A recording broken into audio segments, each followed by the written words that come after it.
Ladies and gentlemen, I found it. I have found one of the most exciting chess games that has ever been played. And in this video, I will be sharing that chess game with you. Both sides in chess begin with 8 pawns. Theoretically speaking, a player can end up with 9 queens, counting the one they start the game with. In total, you can have 18 queens on the board, but that's all in theory. In reality, it almost never happens. There are games where one person promotes. There are games where even both individuals promote. There are even some games where promotions happen multiple times. But in those games, the queens very rarely survive, and they ultimately perish, like it's Game of Thrones. But in this video, I'm going to show you a game where 6 queens existed on the board at the same time. It was not a fake game. It was a game played between 2 chess masters, and it was very much legitimate. And it was incredible, and it was beautiful, and it was a sight to behold.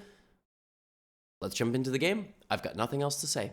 We are in Budapest. The year is 2009, and our protagonists are Emil Salansi and Nguyen Thi Mai Hong from Vietnam. At the time, the person playing with the black pieces was a women's FIDE master, WFM, but now she's a women's grandmaster, so she's moved up in title. But remember, this game is 14 years ago. And I got no other introduction. Sit back, relax, and enjoy this absolutely spectacular trip to Queensland, beginning with the move e4. Black responds with c5, the Sicilian defense, one of the most imbalanced openings in chess. White now has multiple options, but plays knight to f3. Black plays d6. Again, already black... After white has multiple options, black also has multiple options of how to play the Sicilian. Black chooses to play d6. We have the open Sicilian on the board, which is a Sicilian where there's a pawn capture in the center like this, and the knight recaptures. And now black has one final choice of which type of Sicilian to go for. Are we going for the classical? Are we going for the dragon? Black plays a6, and we have a Najdorf Sicilian defense, the most popular, the most combative, the Rolls-Royce of chess openings, if you will. And in this position, in 2009, this was not the case, but in 2023, white in this position can play no less than like 20 moves. White can play a3, a4, bishop d2, bishop e3, bishop g5, bishop e2, bishop d3, bishop c4, queen d2, queen a3, queen f3, queen e2, g4, h4, f3, f4, g3. But if there's a move on the board, I'm not even joking. White can play it. Like, white has played literally everything against the Najdorf. But in this game, white played bishop e3, which is the main line, actually. It's very much the main line. And the idea is to put a pawn on f3 in many cases and castle long and trampoline your kingside pawns forward, anticipating that black will be castling short side. Also, I'm just going to mention this right now, folks. Viewer retention almost always trails off in one-game videos because you don't have the attention span, right? You just see something nice in your sidebar. Can you do me a favor for today? Can you actually just watch this game until its conclusion? You know what? Even as a trade for you, I might not even throw in an ad in the last like 6 or 7 minutes of the video, just out of respect for one another, because you gotta witness this. You can't just watch the opening and then leave. You really can't. Like, you're doing yourself a disservice. So that's gonna be our little trade. All right. I'll do my best, unless YouTube decides to just throw one in there anyway. That would be kind of hilarious. But black plays the move e5, knight b3. It's going to take a while for 6 queens to appear on the board, all right? These aren't 400s. So knight b3, bishop e6, and now white plays queen d2, and I told you white was going to play f3. And as you can see, black has kind of this central armada, right? Everything is center-based. The most important square in the Najdorf Sicilian is the d5 square. White oftentimes tries to use it as a transport square. Black fights back with the knight and the bishop. If white dominates the d5 square, a lot of the black position just gets smushed because none of these pieces really come alive. And if white gets the knight to d5 and then applies significant pressure, white will win d6, and white will just frankly win the game. Black will not get typical counterplay. Now we have the move g4, which is basically a warning shot. Of course, you can also castle here and then play g4. It's kind of insignificant. So g4... Black plays short castle, and now white can castle long. White can also play h4. There is this, and long castle. All right, let the fun begin. So, because this is a game where players are castled on opposite sides, already crazy stuff is going on. White has launched some very, very nasty intentions over here. Black is going to try to zig and zag into the center. Black is also going to try to zig and zag into the center with that knight. The bishop is going to apply pressure. The pawns are going to try to kick the knights out of the way to get to the king via rook or queen. And white, meanwhile, is going to try to bulldoze over here, but also keeping in mind that d5 square. It's a very, very fluid position. So we have knight to b6. White plays a very useful move here, king b1. This is called a prophylactic move. You are getting the king off the c-file and not engaging in any shenanigans. Black plays rook c8. And as you can see from the quality of the rook, it looks very different if it's on a8 or if it's on c8. When you play the move rook c8, you are effectively saying that a5, a4 is not really in your plans, but now you are trying to get to the c4 square and potentially trade off. White just continues to stick to the plan, rook to g1. I mean, it's very much a case of, this is like dynamic beauty in chess. It looks like the players are completely not acknowledging one another. Rook c8, rook g1, and yet, in the way that they are playing, every move is tied together. Despite these two moves being on basically total opposite sides of the board, the dynamic chaos and the beauty of it all ties together. Because this rook is going to partake in the game faster, and so are all these pieces because of the incoming threat, because of the incoming attack, right? So black plays g6 to solidify. Salansi rotates his queen over to f2, which targets the knight, and you see immediately how the board starts interacting together, right? He's headed that way. Black arrives with knight c4, and white just chops the knight. Why does white trade the bishop for the knight? Because it's a dynamic position, and that knight cannot really exist. It would actually be significantly worse for me to get this bishop, because this bishop does not partake in the attack like that bishop does. So bishop c4, rook c4, and now the knight jumps to d5. Black takes, and white takes. So we have a trade of knight for bishop and knight for bishop, leaving us with dark squared bishops and knights. White now has very good control over the d5 square. Black is left with a bishop on e7 that is not wonderful, but is still playing a good role in the game. And black can get this knight in the game via knight f4 or knight g7, knight e6, and black still has pawns, and black can play queen c7 and rook c8. So black plays b5. I mean, that's also completely fine. I just talked about the fact that black would like to activate the queenside pawns, because this is what happens in opposite side castling positions. The players like to throw haymakers at one another. Not actually. In this case, I think black was like a teenager when this game was played, so that wouldn't have been good. I think white was like 50 or 40. That wouldn't have been very good. Now white plays the move queen d2. This move over-secures the g5 pawn so the rook can move. Otherwise, had you moved the rook, you would have just lost that pawn. White can also consider h4 in the future. And white is going to try a mix of a few things. Since white has sort of been thwarted on this side, you can now go to d1. You can pressure that. You can try to poke holes at the queen side as well. And you're trying to play kind of multi-layered chess, right? So now we see a triple stack on the C file and a triple stack on the D file. White plays C3, making sure the pawn cannot be captured. Black plays rook b8 because black is still trying to fire away. Rook b8 is actually a big mistake because of a ridiculous move, a completely ridiculous tactic that white spots. White in this position plays the incredible move bishop to c5. When an impossible move looks possible, it frequently spells bad news. The point here is that you cannot take this because I get here, and the danger is not that I'm going to win your queen. The danger is that after this, you can't stop like my mating attack. You have all your pieces on good squares, but your position is not equipped to deal with my mate threats. And now we sort of see white's attack crashing through, whereas black never got going. Black's pawns just stood there nicely, but nothing really happened. So bishop c5 is an incredible move, and it's also a problem because it's not just one of these hope chess situations. Be honest with yourself. How many times have you played a move going, oh, if they take me, I have this incredible trick, and then they don't have to take you, right? But in this case, if they don't take you, you were threatening to take the pawn anyway. And it doesn't matter that your rook was hanging because the queen is hanging. So all this happens, and now white is a pawn up. White has broken through, right? White won the battle for the d5 square. White won the battle for the d pawn. a6 is hanging. Rook d8 is a problem. And white is winning, right? Levy, where are the 6 queens? I don't have the attention span.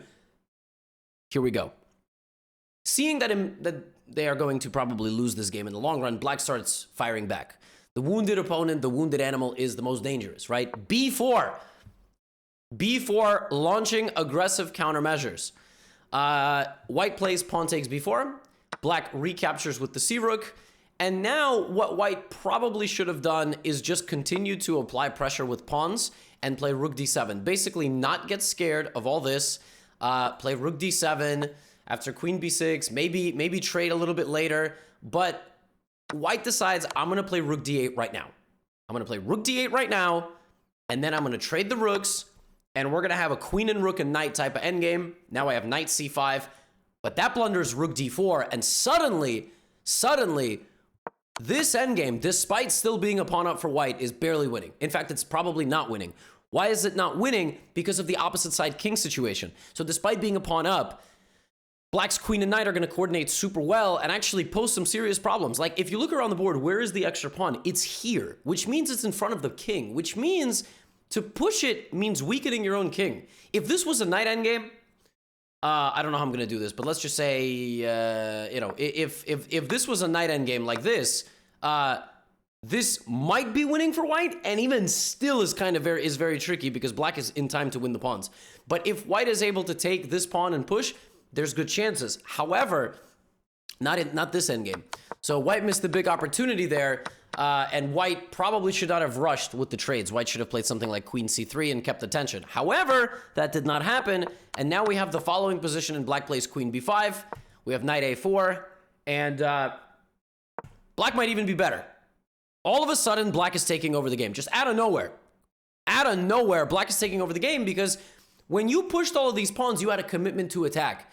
But you have to understand that when you push a pawn to g5, look what's going to happen. It's a carousel of pawns being taken. So knight c3, queen c4, we have queen d6 check, and now black has recaptured the pawn on f3, but they are going to lose the pawn on e5 with check, king back to g8, and white plays b4. I think you see where this is headed. But surely there is no way that we are going to get 6 queens on the board. Did you get clickbaited by Gotham? Like, straight up lied to, by the way? Like, imagine I made a video, 6 queens on the board, and they're just like, that never happened. It was just like a boring game.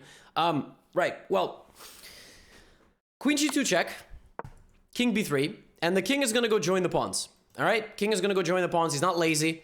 Black now understands that trading into this endgame is lost. So I just talked about how a knight endgame, in all likelihood, is lost, because you're not going to be able to stop the pawns. You just won't. However, a queen endgame with the queens on the board is probably not lost because the queen is faster. White plays king a4. Oh my god, where is the king going? Knight jumps to f3, attacking the queen. Queen slides over. Now black, foreseeing the future, goes, I don't think I can stop this. And it doesn't make sense for me to give checks because I can't stop my pawn getting taken. And then if I can't stop my pawn getting taken, because everything is defending everything, white's just going to push. So black's like, I don't know what to do. I'm just going to play h5. I mean, I gotta get 2 squares closer. What does white do? King goes up the board to take the pawn. Oh my god. Black takes on h2. Here comes a4. No way. Surely not, right? The knight jumps back to g4, attacking the queen. The queen needs to win time, so it plays d6, and the king has taken on... No chance, right? I mean, just no chance. King a6? No way. Black can't even push on g3. I mean, on h4, black has to play queen g3. But now you're attacking the knight. White can't just push, so white plays knight d5. Now, this move doesn't make sense because you're just helping white. And if you play queen e4, you're just helping white. Every tempo matters. Every tempo matters as white is pushing the pawns forward. Once the pawns start going, there's going to be no way as the pawns walk and shield the king. So instead of that, black plays h4. Now black is 3 squares away from queening. All right? White plays queen f8, threatening check. Black plays queen f2, simultaneously cutting the diagonal and defending f7. And suddenly both players realize this might be the moment. You know that movie scene where both a villain and protagonist get knocked down and the weapon falls away, like the sword or the gun, and they both look at it and they're both crawling toward it? This is that moment in the movie. b5, 3 squares from queening, h3, 2, b6, h2, 1, b7, queen, 4 queens on the board, 18 points of ammunition for both parties. Oh my goodness, what is going on? And if you're going to compare the quality of the kings, that's mate.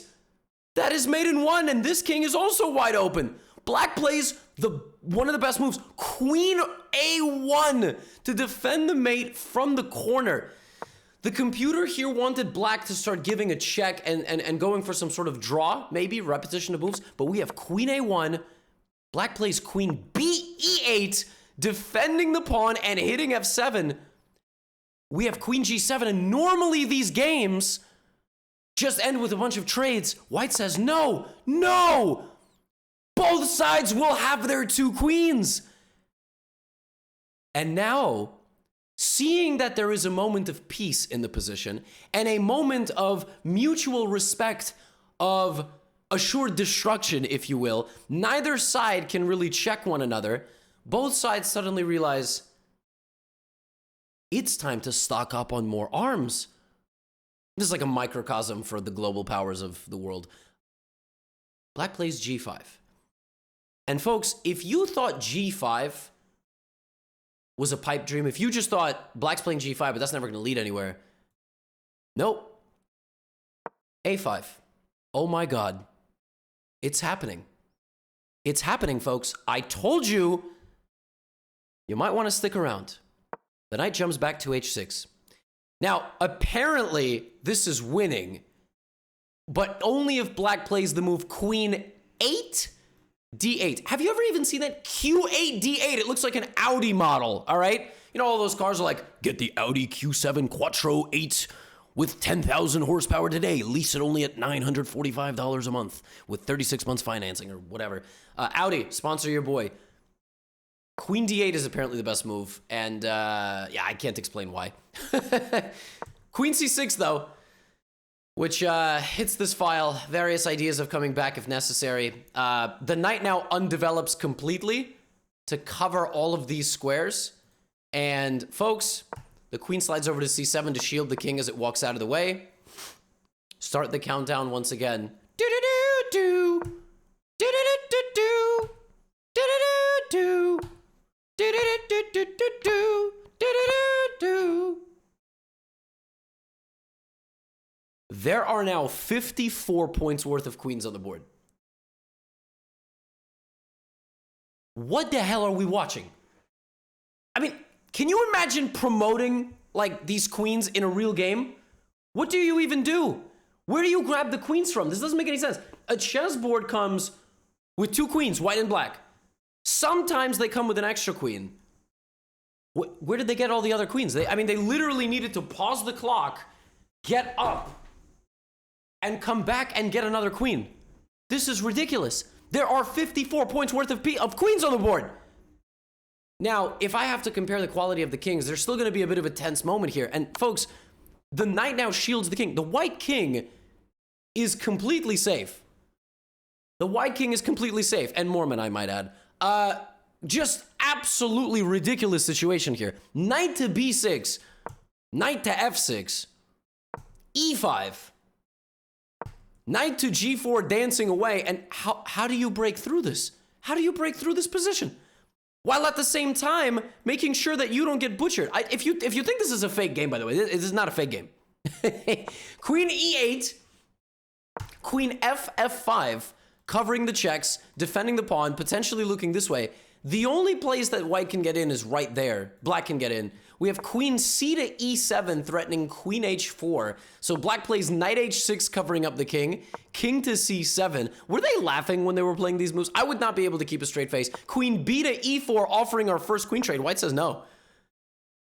Not only does white say no, white is now one move away from winning this game.